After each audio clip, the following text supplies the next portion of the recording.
Diálogo semanal con Juan Pablo Casillas.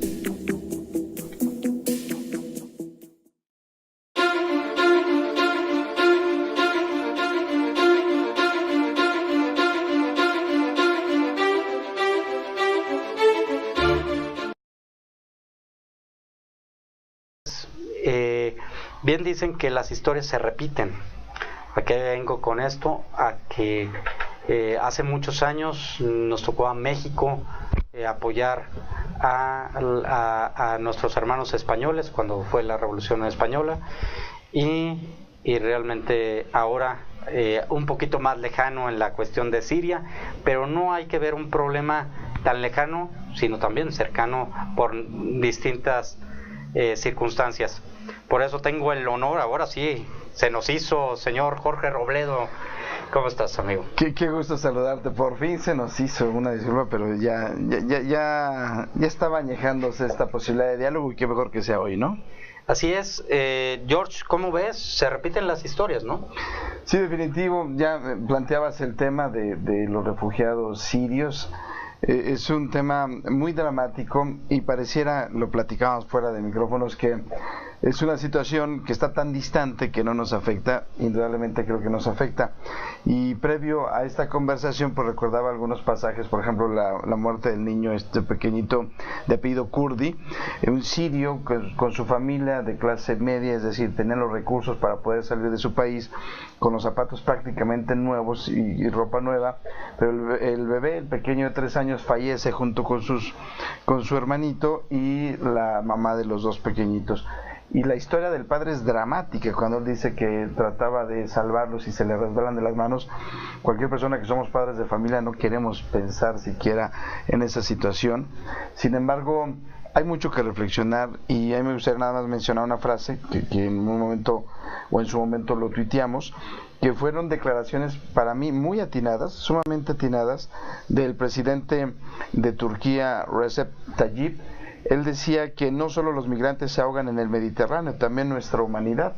Y si lo vemos desde esa perspectiva, todos somos sirios, ¿no? Es decir, todos tendremos que apoyar esta situación. Son 23 millones de sirios más o menos que están todavía habitando en ese país. El conflicto lleva más de 4 años, el conflicto bélico, y mucha gente dice, bueno, que se queden en su país. No saben el drama que significa saber si un día vas a vivir o no vas a vivir. Pero ya hay 8 millones por todas partes, principalmente por Europa. Entonces, sí es un conflicto muy severo, pero también que no debemos de verlo como algo lejano, como si sucediera en otro planeta. Ahorita tocaste esas palabras justamente de este mandatario.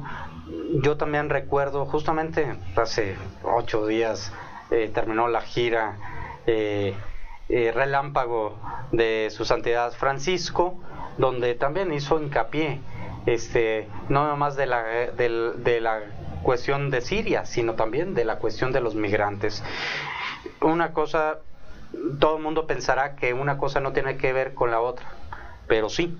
O sea, también nuestros conciudadanos que tratan de cruzar a los Estados Unidos vienen siendo como justamente un reflejo de la cuestión siria.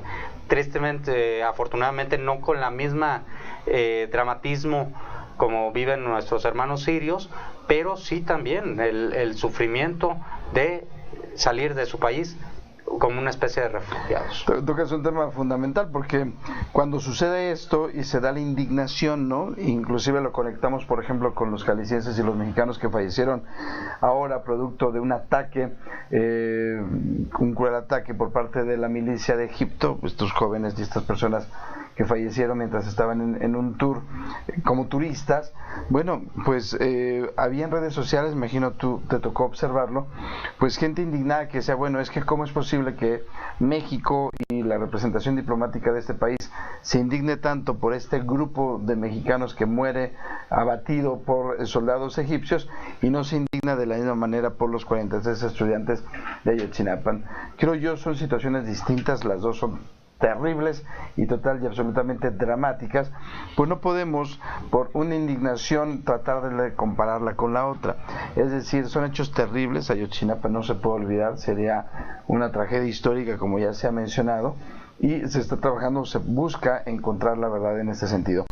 Y también lo mencionabas con los migrantes, nuestros connacionales, que finalmente buscan el sueño americano, pero créeme que no es gente que quiera estar, que se levante un día y diga, me voy a probar suerte y a probar aventura. No, son personas que están muriendo de hambre porque en sus países, incluyendo el nuestro, México, no encuentran las condiciones adecuadas. Mucha gente los condenamos como, bueno, ¿por qué no estudian? ¿Por qué no? Bueno, ya están tan delimitados su situación marginal, que es muy complejo que ellos puedan salir adelante sin ayuda. Entonces buscan el sueño americano, una travesía que es prácticamente arriesgando sus vidas, y finalmente también son migrantes, son gente que dejan sus lugares de origen para buscar sobrevivir en otro país, en este caso Estados Unidos. Pero el dramatismo que se imprime en cada historia de mexicanos que han muerto en la frontera a balazos por parte de la Guardia Fronteriza, de manera despiadada como animales, eso nos debe indignar. Entonces, ¿cuál será la diferencia entre los sirios que están buscando salvar la vida suya y de sus familias a la de un mexicano o un guatemalteco o un salvadoreño que cruza kilómetros, miles de kilómetros en la bestia para tratar de buscar el sueño americano? Como que son cuestionamientos, creo yo, que sí debemos plantearnos. Volviendo a la cuestión también de nuestros paisanos que fallecieron en Egipto, se me viene al recuerdo el sufrimiento que vivió. La gente lo ubica perfectamente bien, hijo de un gran actor que fue don Óscar Ortiz de Pinedo, que es Jorge Ortiz de Pinedo, que en sí las primeras 2 personas que fallecieron en ataque terrorista en el extranjero fue su mamá y su hermana. Por ejemplo, ¿no? Son situaciones dramáticas. Es decir, a mí lo que se me hace injusto a veces cuando vemos en redes sociales que indudablemente hoy por hoy son la mayor democracia participativa. Nos puede gustar lo que digan las redes sociales, nos pueden no gustar, pero es una realidad, son pulsos de los que están sucediendo a nuestro alrededor. Ahora, ¿en qué tasamos, Juan Pablo, en qué tasamos el valor de una pérdida y el valor de otra? Es decir, el pequeñito Kurdi que a los 3 años queda boca abajo en la playa en Turquía, y que se convierte como una expresión realmente ilustrativa de lo que está pasando y empieza a generar una indignación. Bueno, definitivamente también podemos ver muchos connacionales que pierden la vida y que se quedan boca arriba, muertos por insolación, por la agresión de vándalos, del crimen organizado, y son dramas. Es decir, es una madre de familia que perdió a su hijo, es un padre de familia que perdió a su hijo, es un hijo que perdió a su padre tal vez. Entonces creo que nos ha faltado sensibilidad en este sentido y trabajar por lo que se puede. Tú mencionabas ya al Papa Francisco. Bueno, él ha mencionado que se necesita gran voluntad política para solucionar el tema de Siria, y ya México tomó ahí una acción. Ya vimos en diferentes medios de comunicación al primer estudiante sirio que llega a México probando suerte, pero pues él dice, yo pude salir de mi país porque tenía dinero. Sin embargo, ¿cuántos quieren salir y no pueden porque no tienen ni siquiera lo suficiente para pagar? Lo que trasladándolo a territorio mexicano sería un pollero, por decirlo así, ¿no? Un traficante, ¿no? Sí, eso es una tristeza, y también es ponérselas, también Jorge, refiriéndome a refugiados. Hay veces nuestros mismos paisanos dentro de nuestro país padecen el ser refugiados, el ser humillados, el ser ser como una especie de migrantes dentro de su país, ofendiéndolos, la discriminación y demás. Creo que México también tiene que poner un ejemplo, que también que la ropa sucia se lava muy bien en casa, ¿no? Exacto, coincido contigo. Finalmente también tiene que ver con lo que ha sucedido. Hay una canción que le ilustra, ¿no? El canto de la Malinche, que habla de esto, ¿no? De tú mexicano que le tiende la mano al al gringo, al extranjero, pero realmente tratas de una manera sumamente agresiva a tu hermano mexicano. Es decir, tienes la mano, le sonríes al extranjero, aplaudes lo que vengan a hacer a tu territorio, pero si castigas con el látigo de tu desprecio al connacional, al mexicano, al indio mexicano, al indio que viene tal vez de otra ciudad, de otro estado, de Oaxaca quizá, etcétera, a buscar una mejor condición de vida. Tenemos varios asentamientos de indígenas de otras entidades federativas que han encontrado en la zona metropolitana pues por lo menos una mejor condición para sobrevivir. Sin embargo, como tú lo mencionas, ¿cuántas veces no hemos sido agresivos con ellos, los marginamos y los tratamos precisamente como migrantes, los tratamos como gente que no son nuestros hermanos y como gente que no son de nuestra sangre? ¿De qué manera, ahí vienen las preguntas o los cuestionamientos, George? ¿De qué manera, primero comencemos como nosotros como ciudadanos, de qué manera podemos nosotros aportar a mejorar esta falta, el recuperar estos valores de apoyar primero a nuestros connacionales y por supuesto a los extranjeros que vengan a buscar un refugio dentro de nuestra nación? Bueno, es la pregunta del millón, hermano, pero bueno, te doy mi punto de vista. El señor Richard Kapuscinski es un ícono del periodismo y él dice que no puede haber malas personas haciendo buen periodismo. Es decir, para ser un buen periodista tienes que ser una buena persona. Trasladando estos comentarios a lo que tú estás cuestionando, yo creo que no podemos o no puede haber en este planeta gente que desea hacer el bien si realmente no lo hace. Es decir, pareciera contradictorio, pero si no es gente que decide hacer el bien con el hermano que tiene al lado, te pongo un ejemplo fundamental que también se cuestionó en redes sociales con el tema que ya platicas de Siria y de lo de Egipto. ¿Cómo es posible que hablemos de tolerancia con el capítulo Siria si no somos tolerantes en alguna colonia de Guadalajara por un puesto de socorro de ayuda a migrantes, ¿no?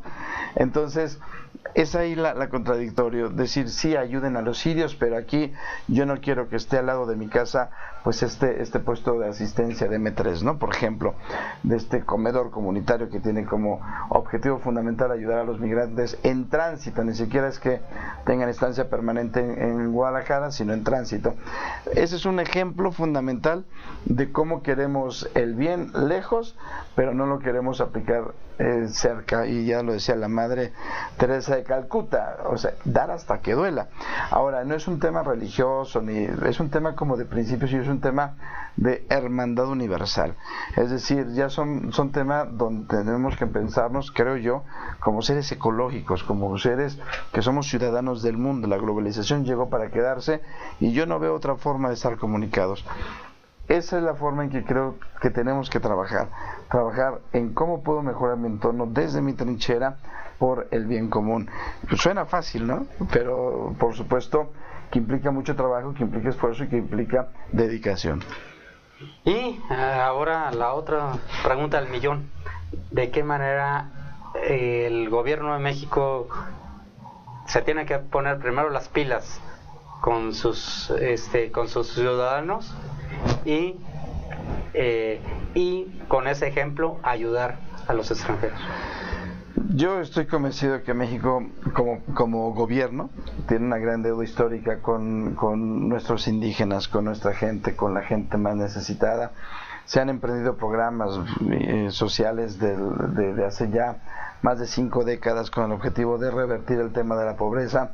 Ahora le llaman pobreza extrema, en mi pueblo le llamaban miseria, ¿no?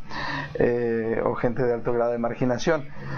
Sin embargo, ¿cómo puede suceder? Bueno, que los programas estén estructurados para realmente ayudar al migrante, o en este caso particular para ayudar a la población indígena. Si no trabajamos fundamentalmente con ellos, va a ser muy complejo.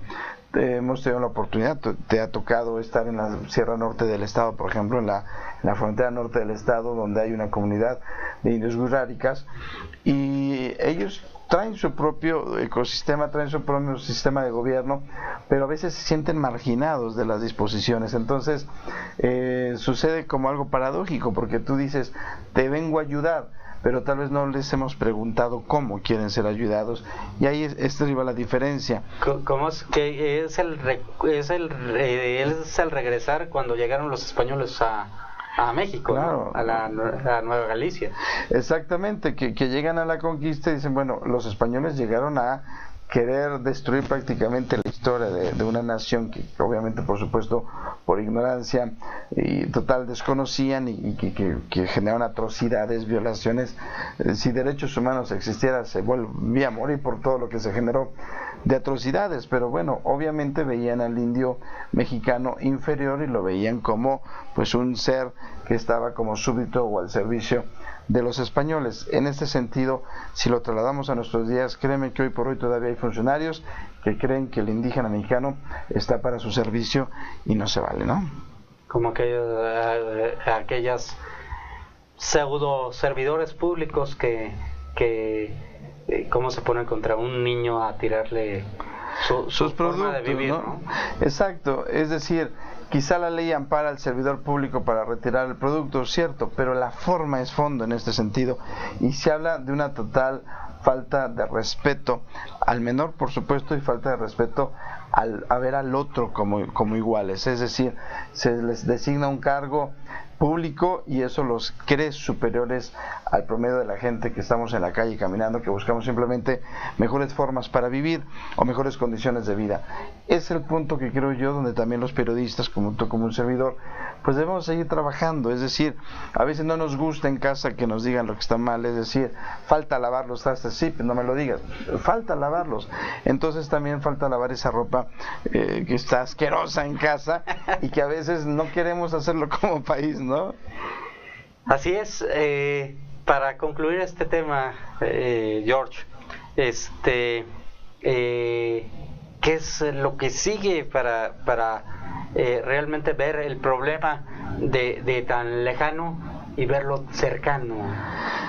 Pues mira, McLuhan lo dijo, este canadiense pensador en los 70, dice, pues esto es una aldea global, y yo lo veo de la misma manera. Lo que decía el presidente de Turquía, es decir, que se ahogue un migrante es ahogar nuestra humanidad misma. No es dramático, es verlo con un sentido global, y eso es lo que está sucediendo. Habla de tu aldea y serás universal. Creo que esa es la parte donde también un premio Nobel, Isaac Bashevis Singer, lo decía. Tenemos que hablar de nuestros problemas, pero hacerlos universales, o para que se conozcan de manera universal. Creo que ese es el camino.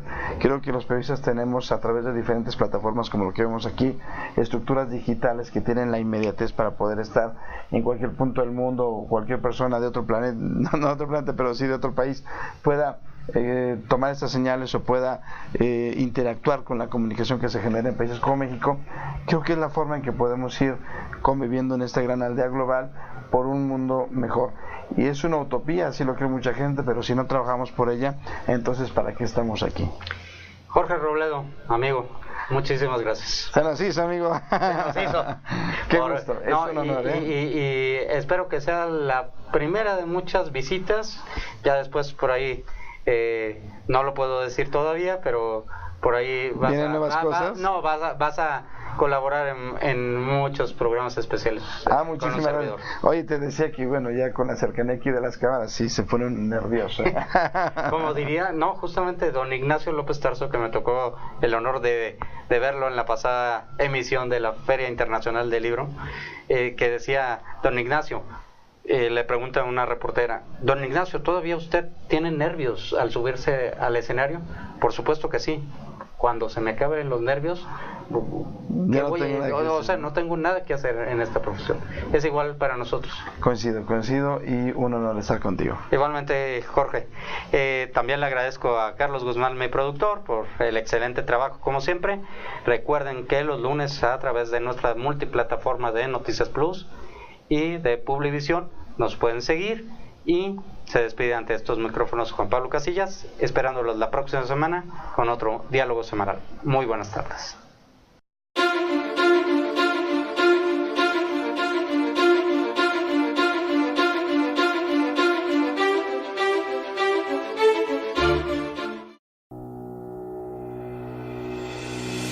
Diálogo semanal con Juan Pablo Casillas.